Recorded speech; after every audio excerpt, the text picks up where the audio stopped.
안녕하세요. 공단기 농업직 수험자 여러분. 재배학개론 2024년도 지방직 9급 해설을 한번 시작해 보도록 할게요.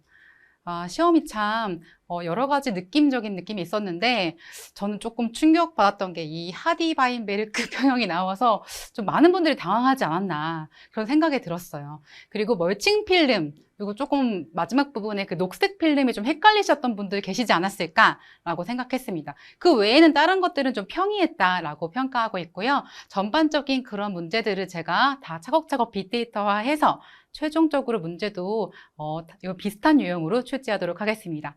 자, 그럼 기출문제에서 시작해 보도록 할게요.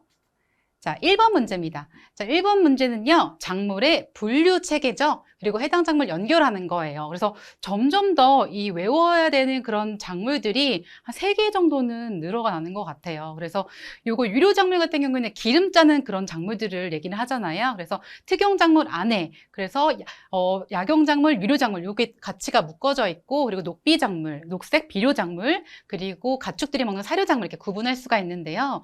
이 유료 작물의 아주까리 정도는 맞아요. 아주까리 기름 짜는 거 있거든요. 아주까리. 근데 왕골 어저개는 섬유를 만듭니다. 그래서 요것들 조금 헷갈리게 날 수도 있다. 하지만 이거는 맞으셔야 되는 문제다라고 말씀드립니다. 자, 1번은 4번이에요.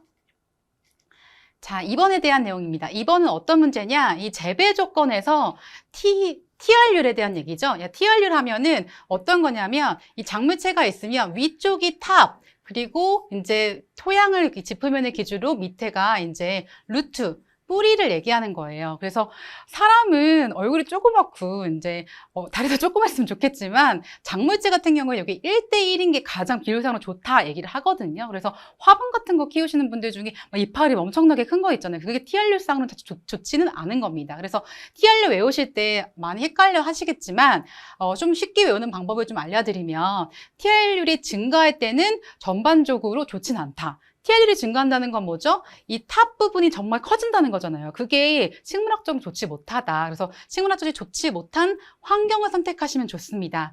그래서 보시면 질소를 다량 시용하거나 그리고 뿌리가 호흡이 저해되거나 그리고 이식기나 파종기가 늦어질 때 이런 불완전한 상태가 TR율이 증가한다는 거죠. 그런데 요거 하나만 좀 헷갈리실 것 같아요. 항상 요 문제가 자주 나옵니다. 토양 함수량, 물이 증가할 때. 함수량이 많다는 거는 이 통기성이 좀 줄어든다는 얘기거든요. 그래서 그거까지 연계해서 외우시면 좋습니다. 알겠죠? TR율을 맞추는 거 되게 진짜 실제로 집에서 화분 키우실 때도 가장 중요한 내용 중에 하나입니다.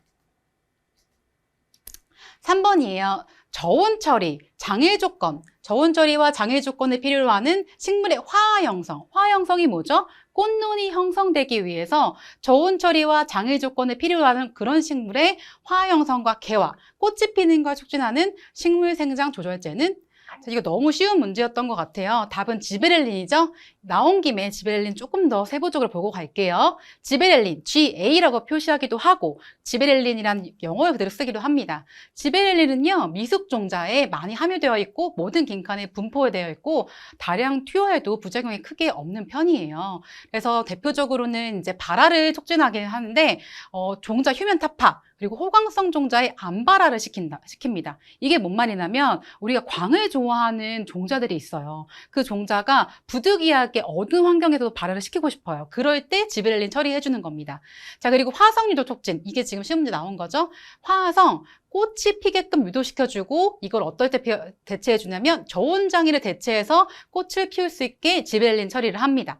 그리고 이 지베렐린이 키다리병에 유리하기 때문에 경엽, 줄기와 잎과 이런 전체적인 걸 신장을 촉진해주는 효과를 갖고 있고요. 단위결과 유도, 포도의 무획과, 포도 안에 씨 없는 포도 만들 때 이걸 처리를 합니다. 그리고 성분의 변화는 특정 함유물이 증가한다. 그리고 수량 증대는 이렇게 여러 가지 영향을 주는데요. 특히 씨감자의 휴면타파, 이것도 문제 자주 나오잖아요. 그래서 지베렐린 2ppm 꼭 기억하시고 수용액이 30에서 60분간 침지한다. 그래서 전반적인 지베렐린까지 같이 연계해서 알아두세요. 3번의 답은 2번입니다. 자, 4번에 대한 얘기예요. 관계법입니다. 점차 우리가 온실 문제, 그리고 온실에 관계된 그런 장치들에 관한 문제들이 많이 출제되고 있어요. 국가 정책들이 스마트팜과 그리고 자동화 시설에 대체되다 보니까 이런 문제들이 연계되는 것 같아요. 물을 절약할 수 있고 표토의 유실이 거의 없대요. 그리고 시설 재배에서 주로 이용하고 정밀한 양의 물과 양분을 공급한다. 이게 바로 점적 관계에 대한 얘기죠. 점적 관계. 점적 호수 시설을 깔아서 이렇게 하는 건데요. 그래서 이거는 물을 절약할 수 있는 그런 방법들이에요. 그래서 이런 것들 사진 좀 잘렸는데 그런 대학 내용들이 점적 관계에 대한 얘기입니다. 그래서 이건 같은 경우는 이렇게 호수에서 물이 나오기 때문에 또 나오기 때문에 호수에서 여기 호수가 있으면 구멍에서 물이 조금 나오기 때문에 물도 조절할 수 있고 이게 스마트팜에서 당연히 있어야 되는 그런 장치예요. 답은 3번입니다. 자, 버널리제이션, 추나 처리에 대한 내용입니다. 버널리제이션, 추나 처리. 자, 추나 처리 생각했을 때 고온 버널리제이션, 저온 버널리제이션 두 가지로 구분되거든요. 근데 일반적으로는 저온 버널리제이션이 더 많이 시행되고 있죠. 그래서 1번은 맞는 내용인데 단일 식물은 비교적 고온인 10에서 30도의 처리가 유효한데 이를 고온 버널리제이션이라고 한다. 1번이 맞는 내용이고요. 자, 그리고 2번 화학물질을 처리해도 버널리제이션과 같은 효과를 얻을 수 있다. 이걸 화학적 추나 처리라고 합니다. 자, 그리고 3번 배나 생장점의 탄수화물 공급을 차단한다. 우리가 버널리제이션이 그냥 이루어지는 것들이 아니에요. 온도 처리만 이루어지는 것이 아니라 기본적으로 탄수화물 공급이 돼야 되기 때문에 이런 것들이 안 되면 버널리제이션 효과를 증가시킬 수 없습니다. 그래서 항상 기본적인 게 다 되고 그 다음에 여러 가지 처리를 해야 되는 거죠. 자, 4번 볼게요. 자, 월동 채소 있죠? 겨울을 나는 그런 채소든 봄에 파종해도 추대 결실나무로 최종에 이용될 수 있다. 월동 채소가 뭐냐면 가을에 이제 심어서 나는 그런 채소들 있잖아요. 그런 채소를 봄에 파종해요. 그러면은 원래는 그냥 하면은 이렇게 그냥 좌지현상처럼 잎만 영양생장만 하는데 버널리제이션을 한다. 그런 경우는 뭐냐? 추나 처리를 하는 거죠. 저온 처리를 하는 거죠. 아니면은 화학적 추나 처리를 해서 이렇게 종자가 맺히게끔 만들어주는 거죠. 그래서 1번부터 3, 4번까지 전체적으로 이해하시고 추나 처리에 대한 거, 그리고 고온 천화 처리, 저온 천화 처리 이런 구분해서 알아두세요. 자, 6번입니다. 이게 아마 제일 이슈였을 거예요. 아마 이거의 식만 알면 좀 이해하시기 편하셨을 텐데 이걸 식을 모르시면 또 구분하기가 어려우시죠. 자, 다음 조건에서 흰색 꽃잎의 개체 빈도가 0.16이다.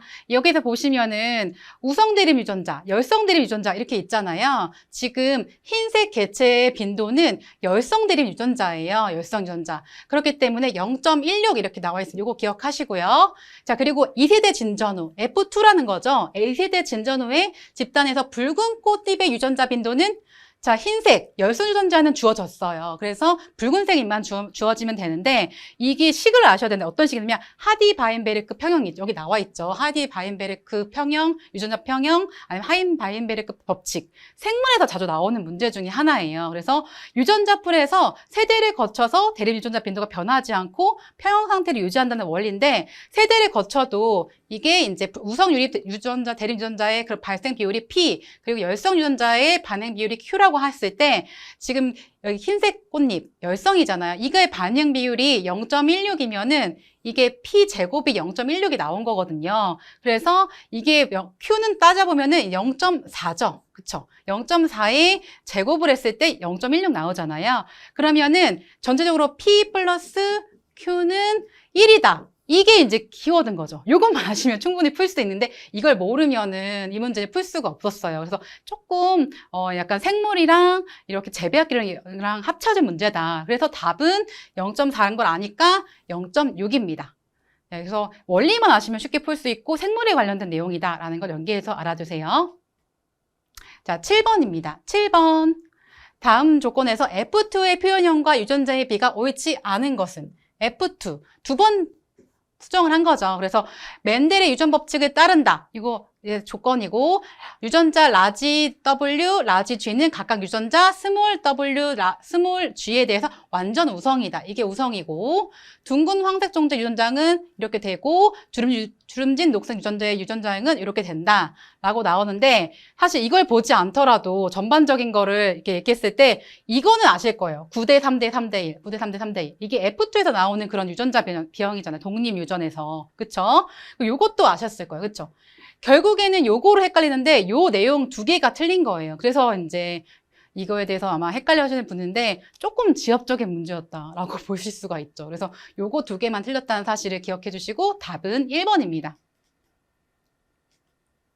자, 8번이에요. 자, 내습성에 대한 설명으로 옳지 않은 것은, 내습성이 뭐죠? 우리가 습기에 내성이 강한 작물을 내습성이 있는 작물이다 라고 얘기할 수가 있는데요. 옳지 않은 것은, 자, 1번은요, 뿌리 조직이 목화됐어요. 뿌리 조직 겉부분이 물에 강합니다. 목화되고 딱딱해졌어요. 그럼 내습성을 강하게 한다. 맞고요. 작물별은 미나리, 옥수수, 유채, 감자 순으로 내습성이 강하다. 이것도 순서는 외우시죠? 이 미나리 같은 경우에는 우리가 물에 더 많이 키우잖아요. 그쵸? 그래서 이렇게 미나리 기억해 주시고, 그리고 뿌리가 황화수소, 아산화철에 대해서 정화성이 크면 내습성이 강하다. 물속에서는 황화수소나 아산화철이 많이 돌아다니기 때문에 그런 것들에 대한 저항성이 커야지만 내습성이 강한 작물이다 라고 보실 수가 있습니다. 자, 4번. 근계가 깊게 발달하거나가 들렸어요. 깊게가 아니고요. 우리가 이제 물이 이렇게 토양이 있으면 식물이 이렇게 있고 뿌리가 이렇게 나지 않습니까? 근데 뿌리가 여기가 물이 가득 찼어요. 물이 가득 차가지고 지하 수위가 높아요. 우리가 지하 수위가 높다라는 말을 참 많이 쓰는데 지하 수위가 높다. 뭐 파란색으로 그려야죠. 지하 수위가 높아서 물이 가득 차면 이 근계 뿌리가 이렇게 얕게 발달하도록 위쪽으로 올라와야 돼요. 그렇기 때문에 4번에 지금 틀린 내용이죠. 근계가 얕게 발달하거나 그리고 스페를 받았을 때 뿌리의 부정근이라는 게 보다는 그냥 일반적인 뿌리 발생력이 큰 것이 내습성이 강하다. 라고 정의를 내릴 수가 있는데 근계가 깊게가 이게 완전히 틀렸습니다. 그래서 답은 4번입니다. 네. 작물의 상적 발육에 대한 설명으로 옳지 않은 것은, 자, 상적 발육이 뭐죠? 자, 우리가 영양 생장하다가 생식 생장으로 변화하는 그런 엄청난 사건의 그런 발육이 상적 발육입니다. 자, 그래서 한번 보시면은 여러 가지를 보실 수 있는데 아는 거를 고르는 거죠. 고위도 지대에서 벼종자의 생산은 감광형이 감염형에 비하여 개화와 수확이 안전하다. 이 내용이 참 헷갈리실 텐데 우선 고위도 지대 생각해 보세요. 고위도 지대를 생각하면 북극 쪽. 그러면 엄청 추운 쪽이에요. 춥다. 그럴 때 벼종자 생산할 때는 감광형보다는 이 온도에 훨씬 더 빨리 감응하는 종자를 생산하는 게 훨씬 더 빨리 수확해서 이렇게 개화 수확이 안전한 거죠. 그래서 1번부터 틀린 내용이기 때문에 답은 1번입니다. 자, 2번 볼게요. 광중단을 통한 장일 유도에는 적색강이 효과적이다. 우리가 광중단을 처리를 합니다. 이 광중단은 말이 조금 헷갈리는데 말이 광중단이지 야간에 빛을 비춰주는 게 광중단이거든요. 그래서 그때 빛의 색깔은 적색광을 주로 많이 줍니다. 그래서 이것들이 광을 깨트리고 광의 암기성을 깨트려서 이렇게 여러 가지 효과들을 줍니다. 자, 3번. 오처드그레스와 클로버 등은 야간 조파로 단일 조건을 파괴하면서 산초량이 증가한다.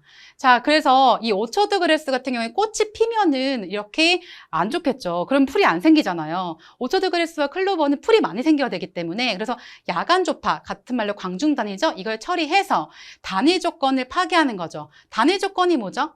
단일 조건은 우리가 단일이라고 하면 하루에 24시간 중에서 12시간 미만의 단일이라고 보는데 같은 말로 장야 조건이에요. 장야 조건.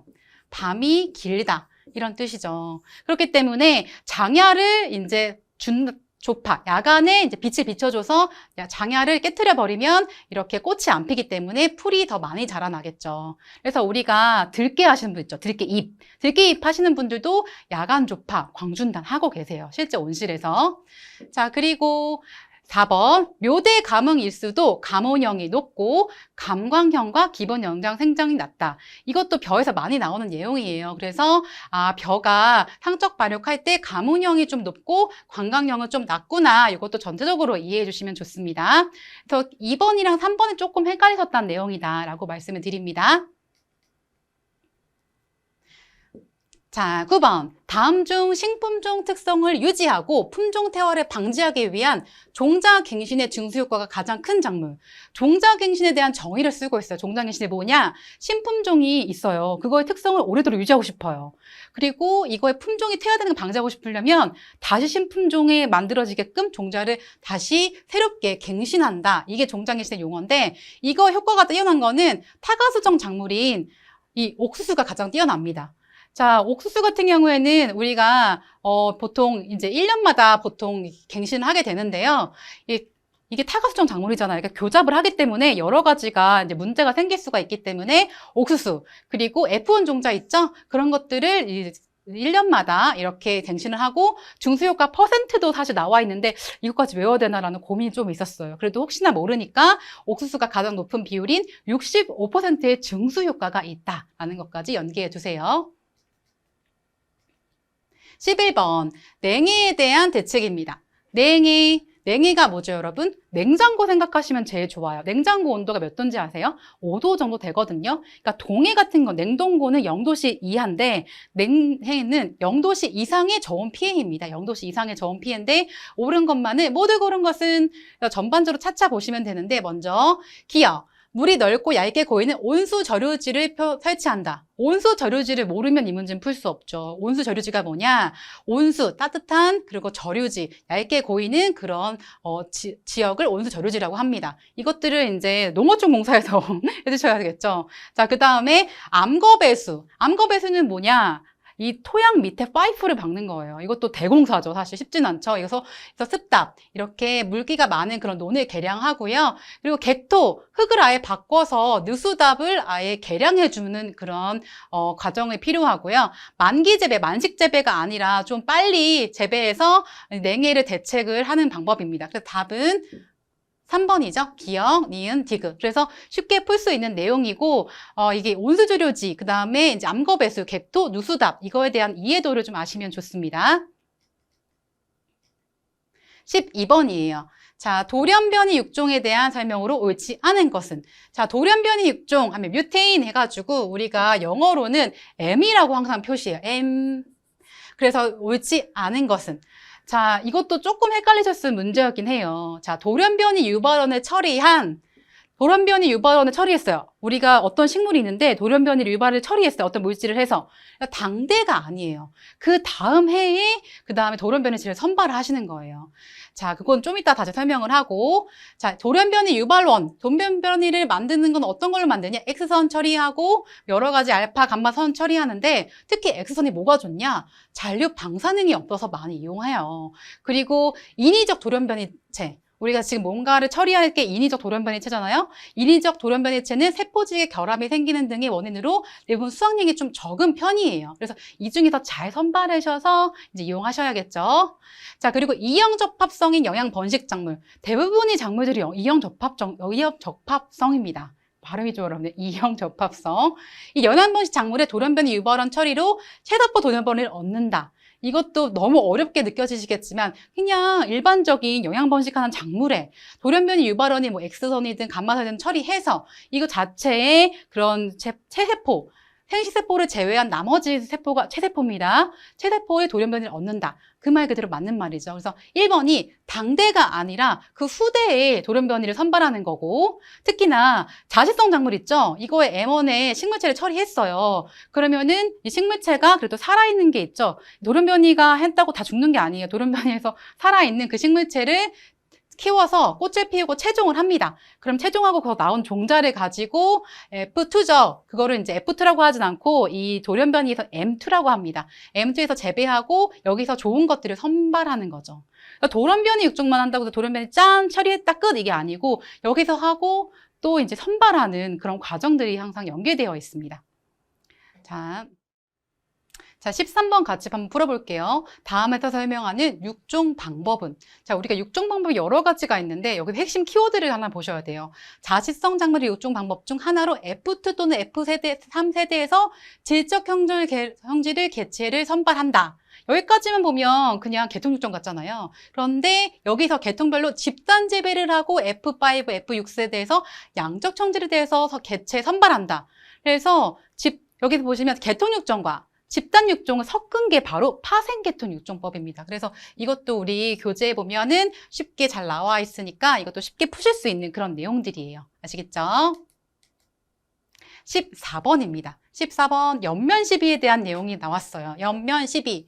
자, 우리가 여러 책을 보다 보면 연면 시기가 짱이다 이렇게 생각하는 경우가 있지만 실제로는 우리가 보통 이제 기비, 토양의 밑에 기비를 주고 그 다음에 여러 가지 추가적으로 연면 시비를 주게 되는데요.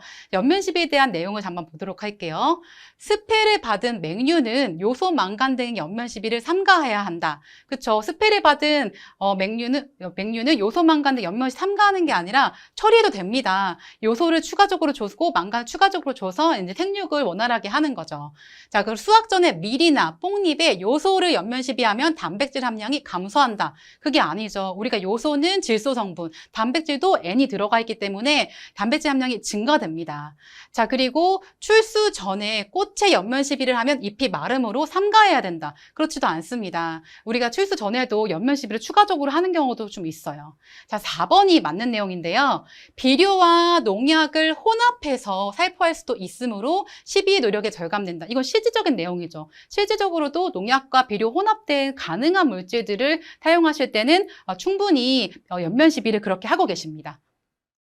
자, 15번 같이 풀어볼게요. 경종적 방제에 의한 병충해 방제에 해당하지 않는 것은?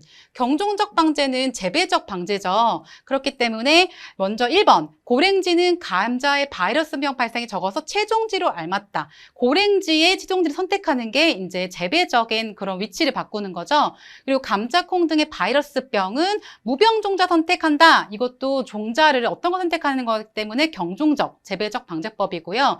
낙엽에 들어있는 해충은 낙엽을 소각한다. 소각한다는 건 불로 태우는 거잖아요. 그렇기 때문에 이거는 물리적, 같은 말로 또 기계적인 방법입니다. 기계적 방법. 자, 그리고 4번. 기진의 원인이 되는, 기지가 뭐죠? 토양에 기근이 들었다는 거죠. 토양에 힘이 없고 여러 가지 병충해가 만연했다는 증거입니다. 그렇기 때문에 기지의 원인이 되는 토양 전염성 병해충은 윤자, 같은 말로 돌려짓기, 이걸로 경감한다는 뜻입니다. 그래서 경종적, 그 다음에 물리적, 그 다음에 화학적, 전반적인 6가지를 다 구분해서 외우셔야 됩니다. 자, 16번. 요게 좀 헷갈리셨을 거예요. 그래서 이거 거의 수능형 문제 스타일로 좀 나왔는데 또 한 땀 한 땀 보면 또 내용이 이해가 가실 거예요. 자, 이게 보시면 이제 뭔지도 말을 안 해줬어요. 결국엔 필름 묻는 문제인 거예요. 요 세 가지를 구분할 수 있냐 없냐 얘기죠. 자, 광 잘 투과시키고 지온 상승 효과 있지만 잡초 발생 많다. 결국에 이건 투명 필름이니까 가엔 C적. 그럼 요 두 개 중에 하나인 거죠. 그리고 광을 잘 흡수하여 지온 상승 효과는 적으나 잡초 억제 크다. 그래서 이제 흑색 필름. 그래서 B니까 답은 4번이에요. 자, 그러면 달을 우리가 정확하게 알아야 되죠. 자, 달은 이제 녹색 필름인데 녹색광과 적색광을 잘 투과시키고 청색광과 적색광을 강하게 흡수한다. 이게 좀 이해가 안 가실 거예요. 자, 우리가 가시광선의 특성을 알아야 돼요. 우리가 색깔을 딱 보잖아요. 그거는 반사되는 그런 색을 보는 겁니다. 그래서 보시면 청색광과 적색광은 흡수해서 통과가 된 거예요. 그렇기 때문에 이거는 괜찮고 녹색광과 적색광을 잘 투과시키고 나머지 색깔이 보이는 것 때문에 이 녹색광, 적색광 투과시킨 특징, 청색광과 적색광을 흡수한 특징이 녹색 필름의 그런 특징들이에요. 그래서 녹색 필름은 주로 어떤 게 제일 많이 쓰냐면 수박 같은 데 좀 많이 쓰여요. 그래서 여기 보시면 지온 상승 효과는 얘보다는 이 녹색 필름이 좀 적진 하지만 그래도 얘도 지온 상승 효과가 좀 있긴 있는 편이거든요. 그래서 녹색 필름에 대한 개념을 또 연달아서 알아두시면 좋습니다. 자, 17번. 작물의 파종 양과 파종 시기에 대한 설명으로 옳지 않은 것은? 자, 작물을 심을 때 항상 고민이죠. 얼마나 파종할까? 언제 어떤 시기에 심을까? 어떻게 보면 이게 재배적인 방법, 경종적인 방제예요. 방제법. 자, 그래서 맹류는요, 우리가 보리, 추파맹류, 밀 이런 것들은 녹비용보다 최종용으로 재배할 때 파종량을 늘린다. 그렇지 않습니다. 녹비용이 훨씬 더 파종량을 늘려요. 녹비라는 건 녹색 비료잖아요. 쫙 깔아줘야 되기 때문에 훨씬 체종용보다는 훨씬 녹비용이 파종량을 늘리고요. 콩의 경우 단작에 비해서 맥후작으로 심을 때는 늦게 심죠. 그렇죠? 콩 같은 경우에는 그러니까 이제 보리 같은 거 수확하고 나서 심는 경우가 굉장히 많기 때문에 이때가 훨씬 더 늦게 심죠. 단작보다는. 자, 추파성이 낮은 맹류는 다소 늦게 파종하는 것이 좋다. 추파성이 낮다. 이런 거 같은 경우는 늦게 파종해서 이렇게 작물을 처리하고 파종 시기가 늦을수록 발육이 부실하기 때문에 이거 맞죠. 우리가 적당한 파종 시기가 있는데 우리가 파종 시기를 며칠 늦게 되면 발육이 전체로 부실합니다. 그렇기 때문에 양을 좀 늘려서 전체적인 그 수량을 맞춰주는 것들이 필요합니다. 18번이에요. 이것도 암기 문제긴 하지만 너무 많은 것들이 뒤죽박죽 섞여 있어서 이게 외울 때 제대로 외우셔야 되는 거가 좀 추천해 드려요. 자, 종묘. 그러니까 종자인데 이렇게 영양번식 기간을 쓸 수 있는 종자를 종묘라고 합니다. 그래서 종묘로 이용되는 영양기관에 대한 잘못 이렇게 짝지은 것은 하면 지근은요 이제 바닥에 이제 있는 지근, 당나무, 고사리, 부추 이런 것들 지근이라고 볼 수가 있고요. 그 다음에 덩이줄기, 괴경이죠. 줄기, 덩이, 줄기, 감자, 토란, 돼지감자, 뚱딴지 요거 같이 연계해 두시고 돼지감자, 뚱딴지는 가지과가 아니에요. 우리가 감자 하니까 왠지 감자랑 친숙해 보이지만 그렇지 않습니다. 덩이뿌리, 괴근은 고구마, 달리아마 요 세 가지는 세트로 고구마, 달리아마 이것도 세트로 아실 수 있고 흡지, 박하, 모시풀, 땅속줄기, 생강, 연, 박하, 호프, 비늘줄기, 마늘이에요. 그래서 이것도 조금 헷갈리실 수 있겠지만 우리가 명확하게 이런 거 생강, 박하였지 이해하시면 조금 쉽게 푸실 수 있는 내용입니다. 19번이에요. 자, 여기 보시면 이게 밭, 산화, 논, 환원 이렇게 아마 논의 토층분화 얘기하셨을 때 많이 보셨던 내용이에요. 근데 이게 딱 문제가 나오면 사람이 영어가 나오면 두려움이 좀 있어요. 누구나. 그래서 산화 같은 경우, 환원 같은 경우 요거 개념만 딱 붙잡고 가시면 이 문제는 쉽게 푸실 수 있어요. 요거 밑에 보시면 자, 산화라는 거는 산소가 결합되는 거예요. 산화. 좀 이해가 편하시죠? 그래서 여기에 산소가 붙는 경우, 여기 산소 있죠? 여기 산소 있죠? 그래서 산소가 붙는 경우, 혹은 수소, H를 잃어버리는 거예요. 여기 H 있죠? 그러니까 이제 환원이 이쪽이고. 자, 그래서, 보시면은 정리를 해보면, 산화 상태니까 이게 CO2, 요거는 맞고, 환원 같은 경우에는 CO2에서 이제 산소가 없거나 수소가 붙어야 되잖아요. 그렇기 때문에 여기 메탄, 요거 두 개 중에 하나인 거예요. 그렇죠? 여기는 지금 산소가 붙었잖아요. 그렇다니까 이건 산화니까 요건 빼고 여기 H가 붙은 환원이니까 1번이 아니면 2번이죠. 자, 니은 볼게요. 니은에서 산화가 되려면 산소가 붙어야 되겠죠? 그럼 요겁니다. 좀 쉽게 풀 수 있죠. 그래서 산화와 환원을 또 구분하시고 이게 또 맞지 않다. 그럼 전자를 잃거나 산화수가 증가하는 요 네 가지만 분석하시면 모든 화학적인 거는 완벽하게 푸실 수 있어요. 저도 항상 요것 때문에 항상 헷갈리거든요. 그래서 산화는 산소가 붙는 거, 환원은 수소가 붙는 거. 그래서 산소, 수소 이렇게 항상 쳐놓고 표 나올 때마다 비교 분석하면 좀 쉽게 풀 수 있는 내용입니다. 마지막 20번에 대한 문제예요. 자, 작물 생육과 무기 원소에 대한 과잉에 대한 설명으로 옳지 않은 것은 보통 우리가 부족하거나 그럴 때 문제가 나오는데 과잉 때문에 좀 헷갈리셨을 거예요. 거기다가 잘 출제가 되지 않는 아연까지 나오니까 그게 좀 헷갈리셨을 텐데 답은 아연이에요. 아연은 과잉되면 잎이 황백화되고 콩과 작물에서는 잎줄기나 잎의 자갈색, 자주색, 갈색 이런 걸로 변화된다라는 내용입니다. 자, 여기까지 전반적인 지방직에 대한 문제를 같이 풀어보셨는데 1년에 한 번 보는 그런 시험 때문에 많이 여러 가지 고민도 하시고 갈등도 하실 텐데 여러분이 포기만 하지 않으시면 농업직의 그런 발판을 밟으실 수 있으십니다. 그래서 여러분들이 즐겁게 또 농업직 접하시고 또 꼼꼼하게 공부하시길 응원하고 항상 여러분의 합격을 기원합니다. 화이팅!